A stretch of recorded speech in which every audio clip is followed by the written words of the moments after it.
of November, which has seen a lot play out. But first, let's begin with the highlights of tonight's top stories.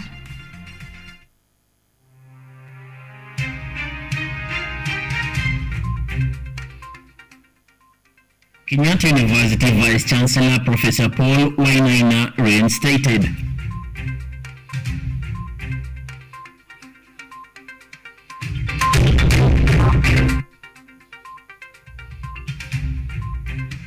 The Azimio coalition opposes the government's move to increase taxes.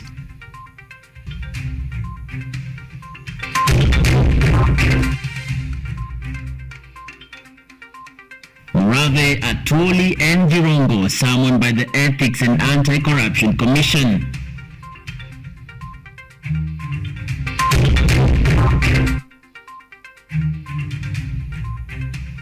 Technology to be utilized to implement the universal healthcare program, says President William Ruto.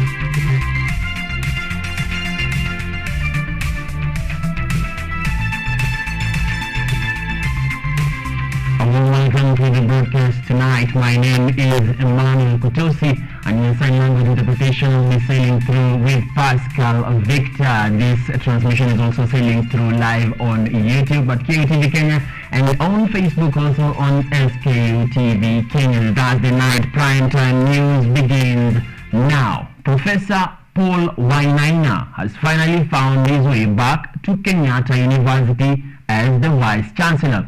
Professor Wainaina, who was ousted in the previous government over university land issues, lauded the government for the intervention, committing to work together with the administration to align all pending issues and serve the interest of the institution. Our senior reporter, Omondi Otieno, with the details. After several months of pushing pull in the legal corridors, the Kenyatta University fraternity could finally have a reason to smile as the estranged Vice Chancellor Professor Paul Wainaina was reinstated. His ousting came as a result of a wrangle between him and the previous regime that was headed by President Uhuru Kenyatta. In his homecoming address, Professor Wainaina attributed the changes to the divine intervention and the principles of the current government, which he insinuated is anchored on the truth. Something went wrong, but the new government is making sure that we are free to right the wrongs using the structures that we have. Professor Wainaina noted that the bond of contention was a 410-acre piece of land which the government wanted it ceded for the construction of a World Health Organization hub. He however reiterated that there was a legal procedure which was to be followed if the government was to take the land belonging to the institution. We were talking about the 410 acres of land. That is more than the land that KU has today. And I'm happy to say that that land is still intact.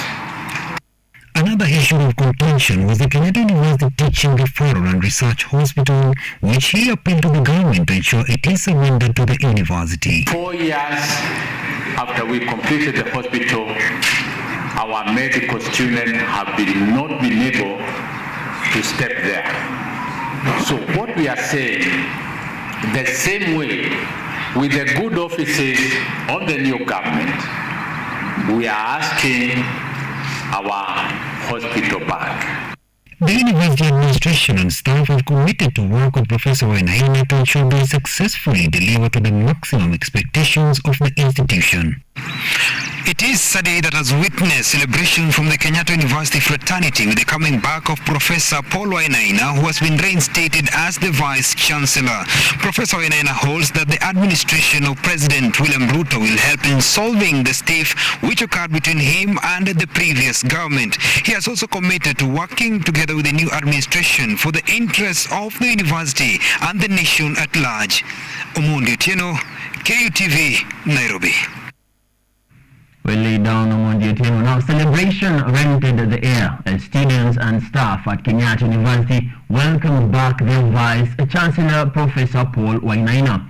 The moment not only offered happiness but served as a time for reflection into the events of the last 4 months following the ouster of the VC. Students and workers representatives who spoke at the event expressed hope for the future with the VC back to serve the university community. Early in the morning, it was no longer the time to report to work or attend the morning classes at Kenyatta University as the students and workers patiently waited for the arrival of their long-troubled VC, who was just about to stage a comeback following his reinstatement to the apex of the university leadership.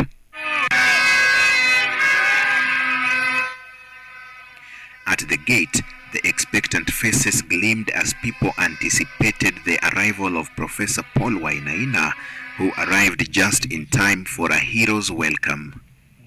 The VC then took a victory lap around the university, his feet walking this ground for the first time since 4 months ago. All this while, the students and their elected representatives sang and chanted Wainaina's praises as they negotiated corners and walked long stretches that ended at the office of the Vice Chancellor. This marked the climax of today's proceedings, with several speakers taking turns in welcoming back the VC, with some pouring out their raw feelings.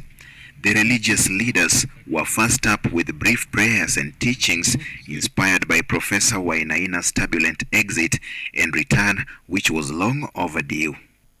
This is God's doing. What has God done for him? What has God done for Kenyatta University?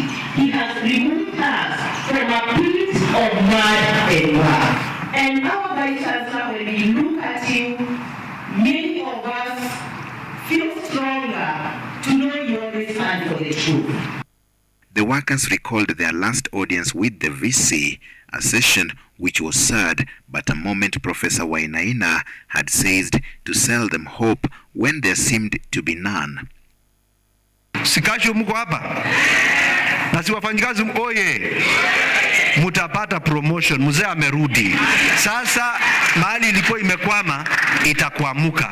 Na Mungu awasaidie na wale ambao walikuwa wamesimamishwa kwa njia moja ama nyingine. Kwa sababu mzee amepitia mazito, pia atawasamea kwa sababu ni mtu kama sisi. We are very grateful. Ni sisi tulikuwa Mr. Vice Chancellor, ni sisi tuko na tutaendelea na wewe. We welcome you, we are ready for you, and we are very, very proud for you. Today, we are here to welcome you, not because of any other reason, but because you have always stood by what KUSA and the KUSA leaders really want. But we want to say that the coming back of the VC should be a fresh beginning, should be a rejuvenated beginning, and we are beginning with much energy, and our first assignment must be the Kenyatta University Teaching and Referral Hospital. Dennis Omondi, KUTV. And away from the celebrations at the Kenyatta University, we now switch gears to the political arena, where the One Kenya Coalition Party has criticized the government for failing to fulfill promises it made during the campaign period. The leader, Raila Odinga, while speaking during a press conference held at the Serena Hotel in Nairobi, has said that the government should focus in lowering the cost of living rather than imposing new tax rates on Kenyans. While addressing the press at the Serena Hotel in Nairobi, the One Kenya leader Raila Odinga has criticized the government for not acting appropriately on basic issues that are important to Kenyans. Among the issues raised is that of the government's plan to impose new methods of collecting taxes to raise the national revenue. Odinga has condemned the move, stating that Kenyans cannot bear the burden. Wakati huu wa Kenya tayari wanabeba mzigo mzito zaidi ya uhuru. Hali uchumi ni mbaya sana, wengine hata kuweka ugali kwa meza kwa watoto hawawezi. Sababu watoto wana njaa. Furthermore, Odinga has urged the government to conduct investigations on extrajudicial killings in a fair manner for justice to prevail. On the other hand, climate change has largely been covered, where Odinga has urged the government to take appropriate measures and help Kenyans from drought-stricken counties with relief food. Shadrach Sliu, KUTV. Out former Kisii Governor James Ongwae and Kisii Woman Representative Jane Ongera have today announced their exit from the Orange Democratic Movement Party. Janet Ongera, who served as the party's executive director, has blamed poor leadership from the party's heads. The two have termed the decision as of goodwill for New Zealand. We as members of the Orange Democratic Movement, in particular myself, James Ongwae, former Governor Kisii County, and Janet Ongera, Deputy Party Chairperson of ODM, have today decided conscientiously to resign from the ODM party with immediate effect. It has been an honor serving in ODM. We regret nothing, but we move to the next phase with a clear mind on how better as a country we can manage our political affairs before and after elections. I don't regret having been in ODM. We have grown in it, but it's now time for us to exit. And I resign as the Deputy National Chairperson and also as a member of ODM. Okay, and elsewhere, Azimio La Umoja coalition has backed former Kandui Member of Parliament Wafula Wamunyinyi in the coming up Bungoma senatorial election. Wamunyinyi battled it out with Wafula Wakoli, fronted by Ford Kenya, and Mwambu Mabunga, who is backed by the UDA party, among other candidates, in the race to clinch the seat left vacant by the National Assembly Speaker Moses Wetangula. The scramble for Bungoma senatorial seat has attracted at least 15 candidates in a race to clinch a seat left vacant by now National Assembly Speaker Moses Wetangula. Azimio La Umoja One Kenya coalition has thrown its weight behind former Kandui Member of Parliament Wafula Wamunyinyi, who will be eyeing to fill the void left by Bungoma's first senator after his resignation. Wafula Wamunyinyi endorsement signifies yet another political power storm that is expected to set the stage for supremacy battle between the two leading coalitions in a county that largely voted for President William Ruto. Bungoma senatorial race continue to gain momentum, candidate putting their best foot forward in a race to become county's second senator. Among them include Wetangula's aide Wafula Wakoli, businessman Joseph Lentrick Waswa and Jacob Machacha, Reverend Herman Kasile, lawyer Eric Nahurini, and former Bungoma MP Mwambu Mabunga, among others. Whether Wamunyinyi's endorsement might attract new dynamics in the contest remains to be seen. Auma Evans for KUTV, Nairobi. Now, after their appointment, vetting, swearing in and taking over of their respective dockets, the new cabinet secretaries and the former cabinet secretaries sat together in a luncheon that was hosted by President William Ruto at State House, Nairobi. The former bosses, whose role were officially relinquished after the new regime's nominees were sworn in, got to take the mantle from them and also enjoy some lunch together.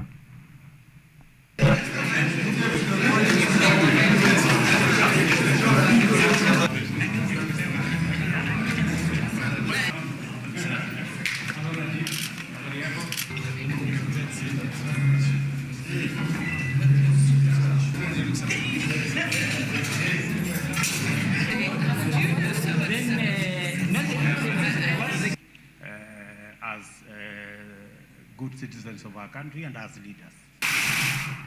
Well, and as the new bid farewell to the old, we also take a break right here on KUTV Prime News. Stay tuned, we'll be back with more in a moment.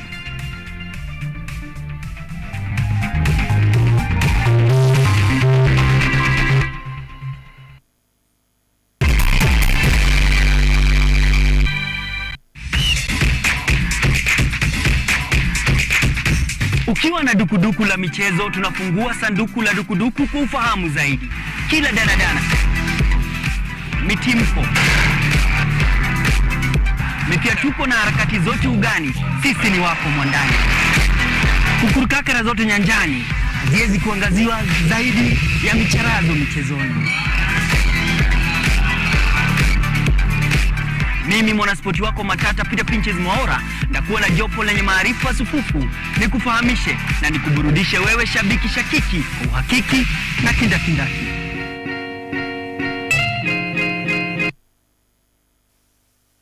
The KICD, which stands for Kenya Institute of Curriculum Development, have developed a coding syllabus that will be enshrined in the CBC curriculum. And with equipment such as this, the electronic kit, this will help the country achieve this particular agenda.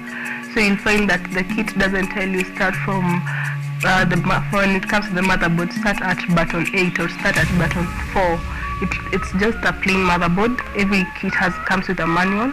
It's something that the kid is able to use at home in case the parent buys and goes with it at home, and the kid is also able to use it at school.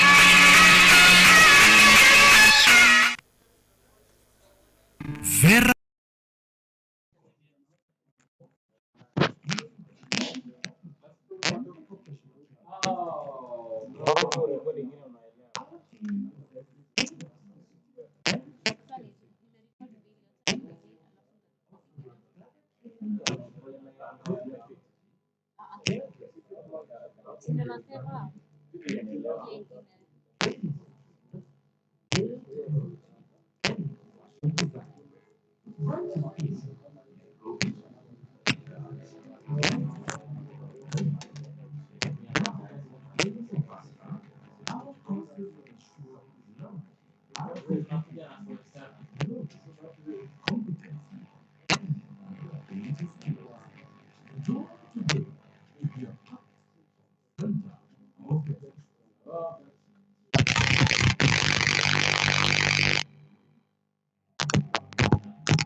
especially the women that suffer the most together with their children.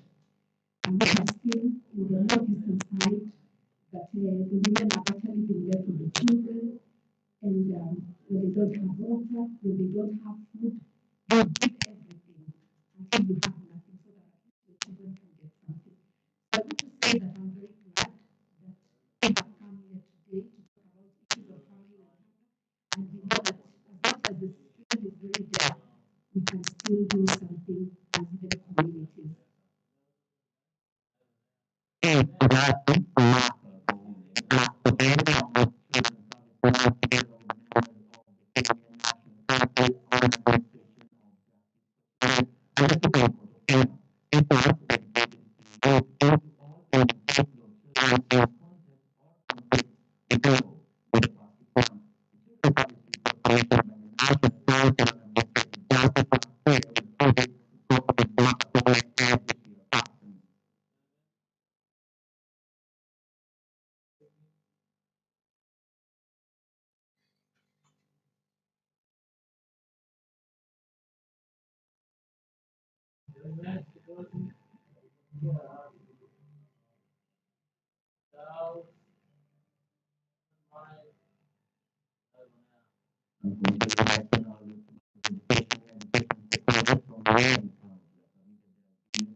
Indigenous food production, showcasing varieties of native seeds. As I was saying, this inaugural Indigenous Seed and Food Culture Fair was set up to promote homegrown seeds and raise awareness of the popularization of genetically modified organisms as they are used for products like maize.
In its declaration this month, Kenya's National Bureau of Standards approved production of genetically modified maize, cassava, potato, and cotton. At least 7 other countries in Africa have approved commercial production of GMO crops, including South Africa, Ethiopia, Malawi, and Nigeria.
or 1190. This message is brought to you by the National Syndemic Disease Control Council.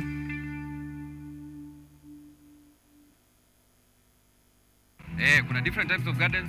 Ule ambaye ako na compound kadogo, ule ambaye ako kwa balcony, ule ambaye ako hata na ukuta, ama uko na mti kwa boma lako. Hiyo mti unaweza ukaweka mboga kando kando yake mpaka ikafuata mti mpaka juu, na ukaweza ukapata mboga zako za kutosha.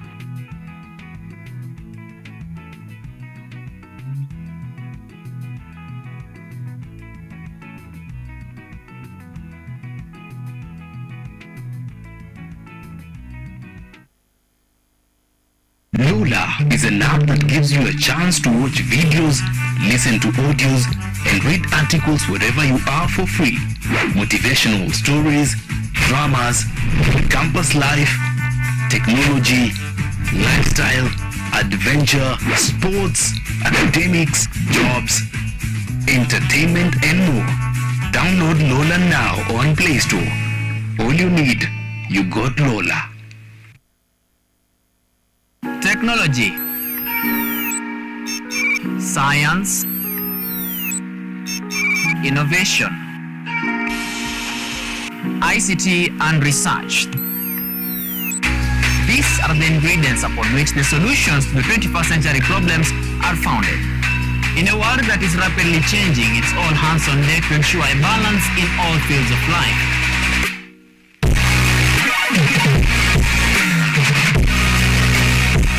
Women, young and old, are also in the front line, breaking the glass ceiling, becoming thought leaders in the larger tech space.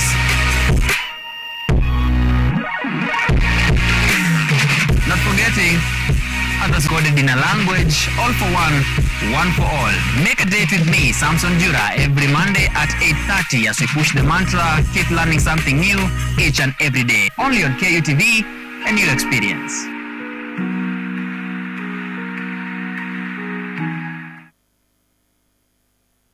I am an open-minded person. I like learning new skills, new ideas.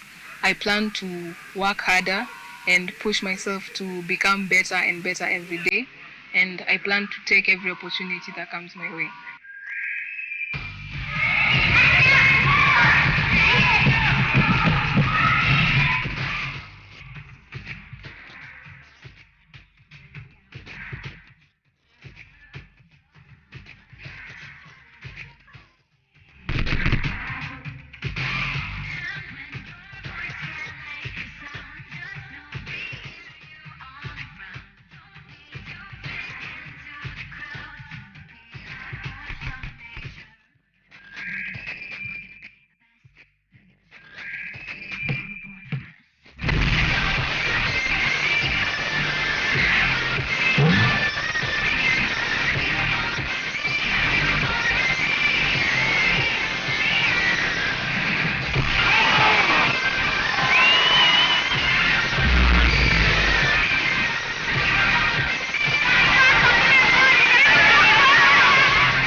An honor being the first girl to drive at that track. I want to go all the way. I want hopefully to be one of the best in the world someday. But I want to take it day by day to keep learning my lessons, to keep failing and keep succeeding.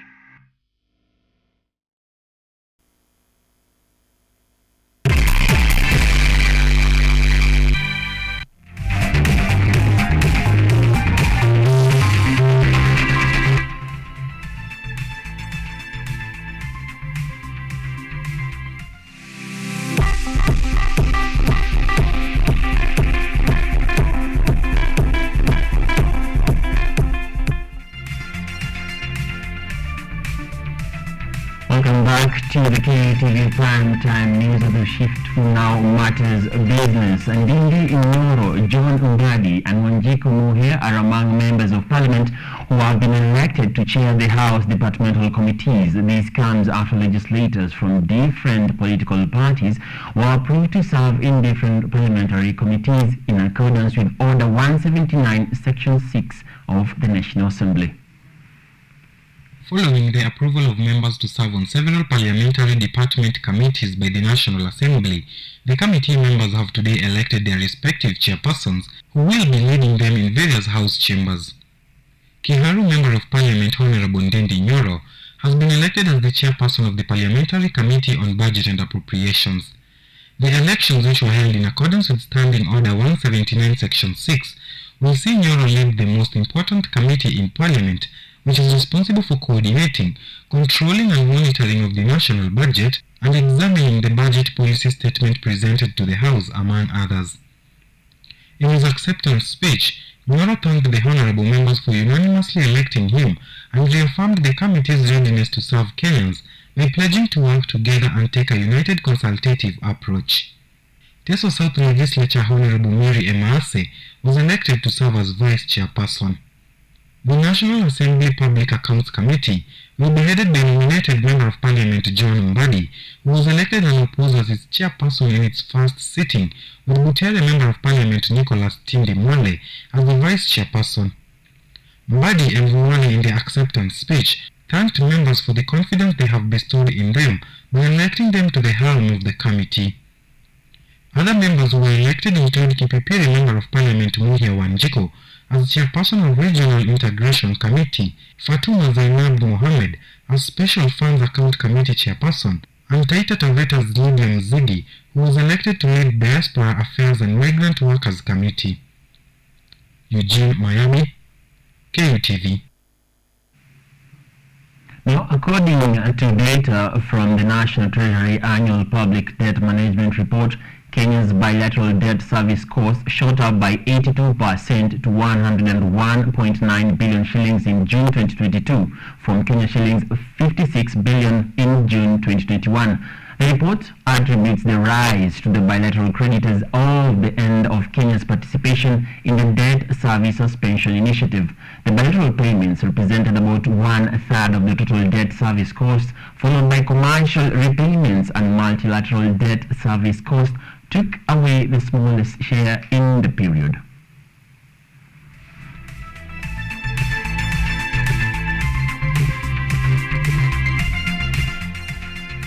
Now, the first ever Pan-African International Chamber of Commerce Commercial Mediation Moot competition came to a close on yesterday evening at the African Nazarene University in Nairobi. Kabarak University emerged the overall winner, beating Strathmore University in the finals of the three-day event hosted by the ICC Kenya chapter. Kabarak University will now represent Kenya at the International ICC Moot competition scheduled for February 2023 in Paris, France. During the ICC Mediation Week, which was with the Chamber's largest education event of the year, during the competition, the students competed to resolve international business disputes guided by over 30 professional mediators under the ICC mediation rules, and their performance evaluated by leading dispute resolution specialists.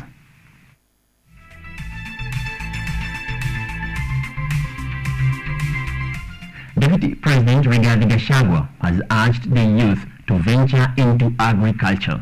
Speaking during the official opening of the Mombasa 5-day International Agricultural Show at Mkomani Showground, Gachagua said that the youth will aid in sustainable agricultural production through incorporating ICT means.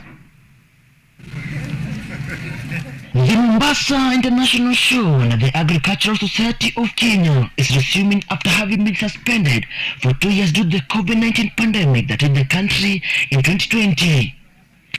The Agriculture Livestock Development CS Medikali Nturi in attendance mentioned the purpose of the show is to educate farmers on different farming techniques that will boost food production in the country.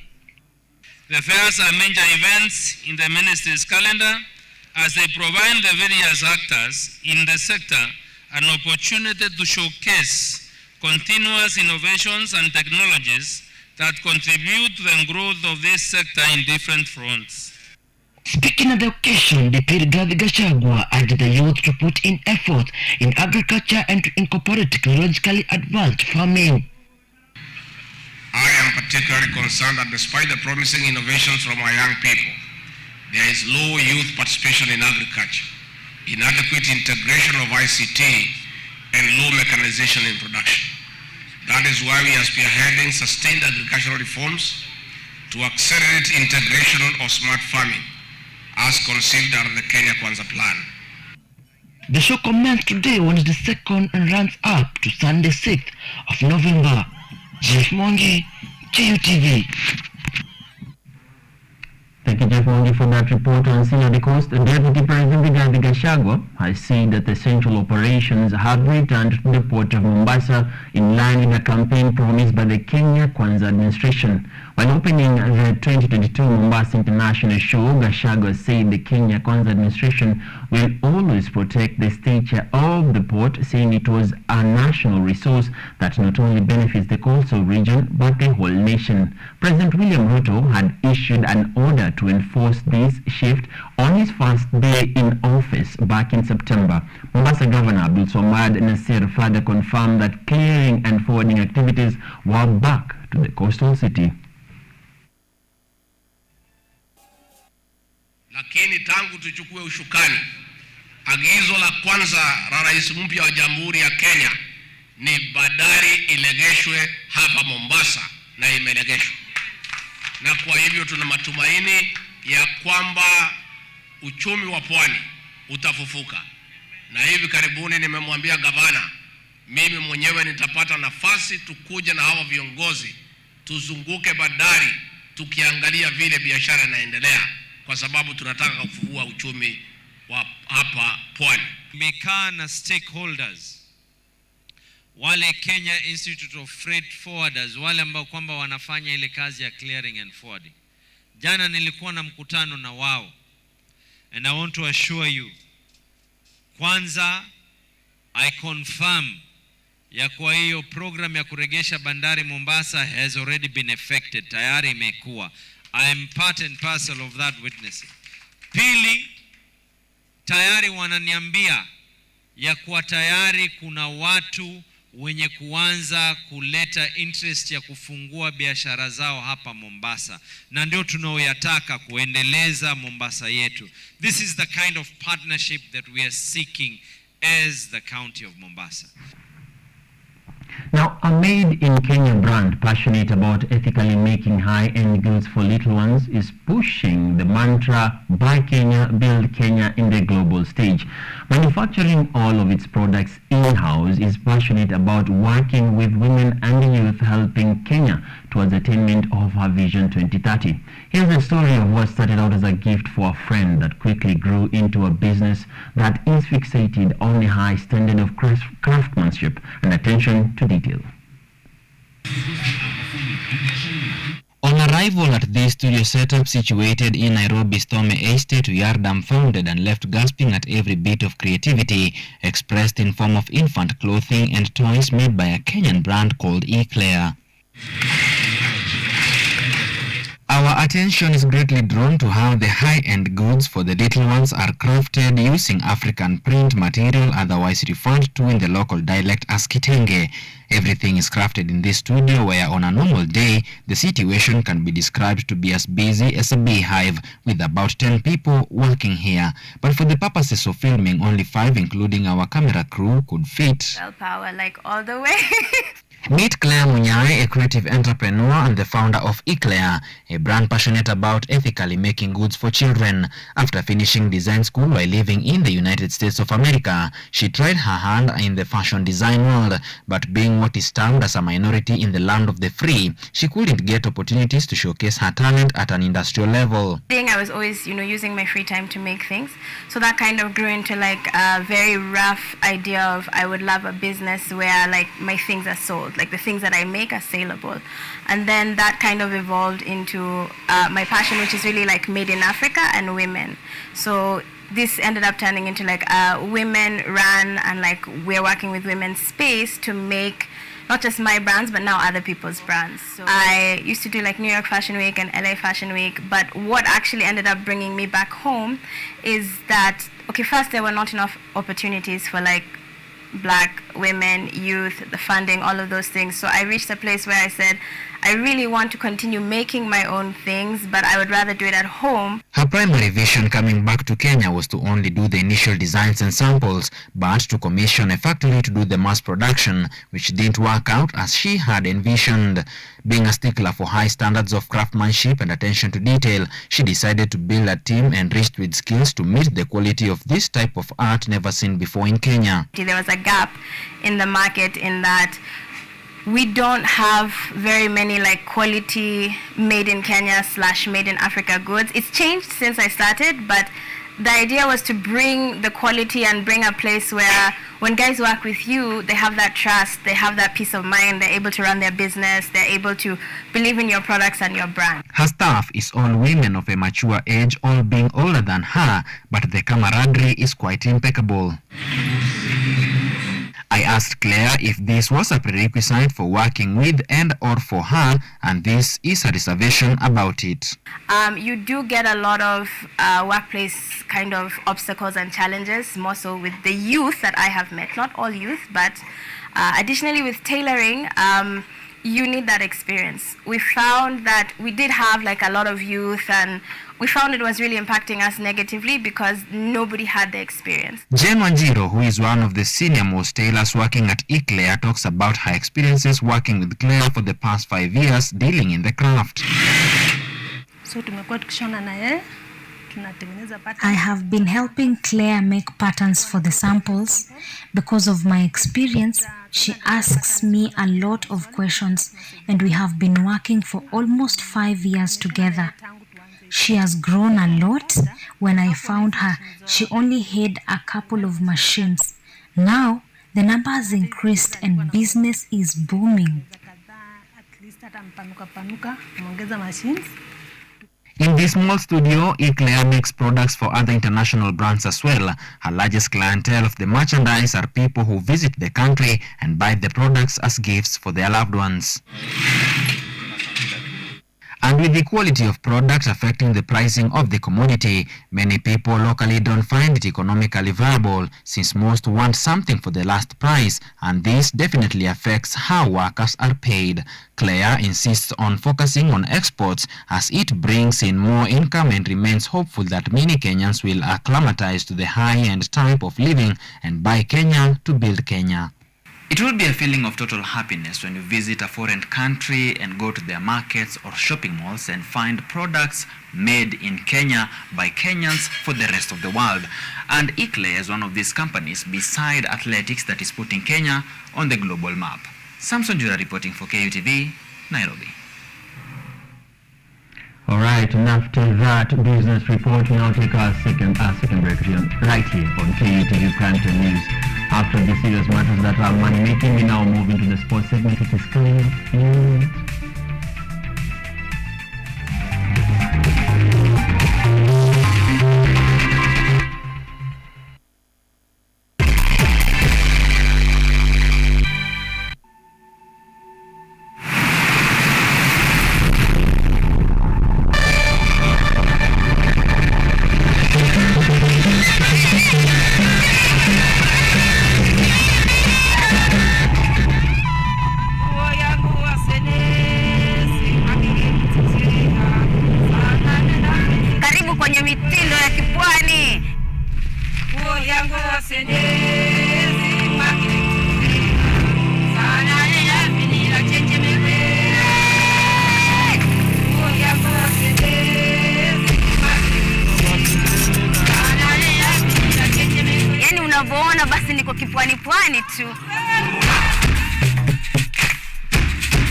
Unapopika inatakana half cooked.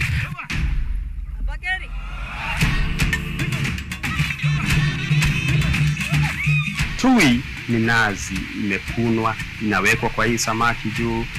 Wewe mwenyewe ukiangalia samaki, mtazamaji, utaona vile inapendeza. Niko Kilifi, niko katika kaunti ya Kilifi, magavazi ya Gede. Samaki mwenyewe ndio huyo kidogo. Samaki kidogo iko na maajabu kwa sababu ni tumbo yake iko juu ya kichwa. Karibu sana kwenye mitindo ya kipwani hapa KUTV, ukiwa nami nahodha mwendesha chombo, si mwingine bali ni bibie huwa linalunukia na kuvutia, Waridi Samu. Stream live mitindo ya kipwani on our KUTV Facebook page every Saturday 4 p.m.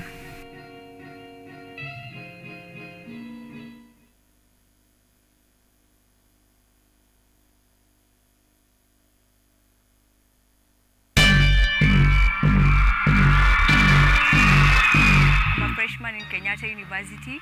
This is all what I've heard about campus. Campus is full of freedom. Ni cumulative. Mchezo hiyo ile poka gani kwani?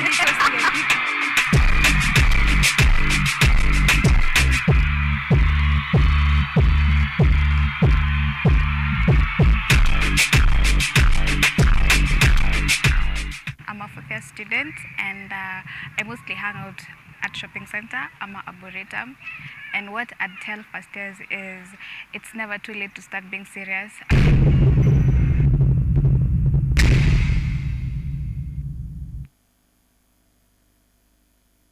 Fine dining is a unique and sophisticated experience that you're not going to find in normal dining restaurants right here in our country.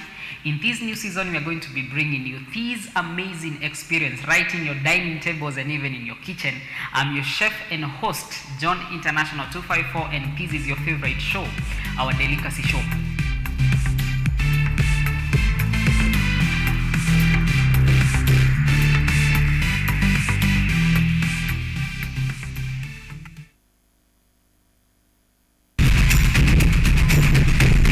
Bila shaka, mbiu ya mgambo ikilia, kuna jambo. Na sasa, katika KUTV Rise Today, makala ya TBT. Tunaongeza kuni, tunawasha moto. Tunaingia barabarani kuangalia hali ilivyo. Takwimu za corona na kupa. Habari zinazojiri na zinazokuhusu na kujuza na kukumbusha yaliyotendeka siku kama hii ndani ya historia. Kisha na kuletea wageni na wataalamu. Tudadavui, tufahamu na tuchukue nafasi yetu kama vijana katika uongozi, uchumi na masuala ya kisiasa nchini. Na joto likizidi, tunaingia uwanjani. Tunachambua spoti ya Kenya. Ni kila Alhamisi saa 1 hadi saa 4 asubuhi, nami Vincent Maina almaarufu Ojwang mtoto wa Mariam, ndani ya KUTV, a new experience.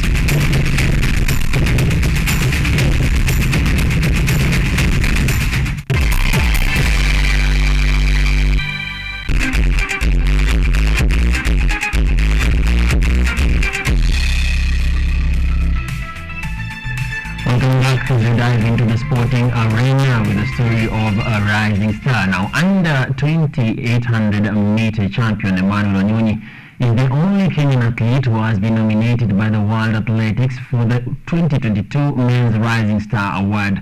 Wanyonyi's stardom in the 800 meters has been rising since last year when he clinched a surprising victory at the World Under 20 Championship in Nairobi. At Oregon World Championships earlier this year, he battled experienced athletes in the 800 meters, making it to the finals, which he narrowly missed. Triumph taken away by his compatriot Emmanuel.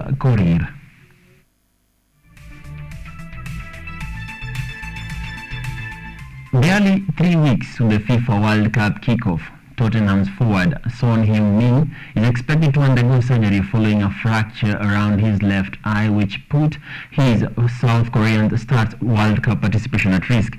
He was forced off during the first half of Spurs' 2-1 win over Marseille on Tuesday that secured their place in the last 16 of the Champions League. Son, being his country's captain and a national icon, has scored 35 goals in 106 international appearances and 1 goal at the Asian Games in 2018, a medal which secured him an exemption from the national service.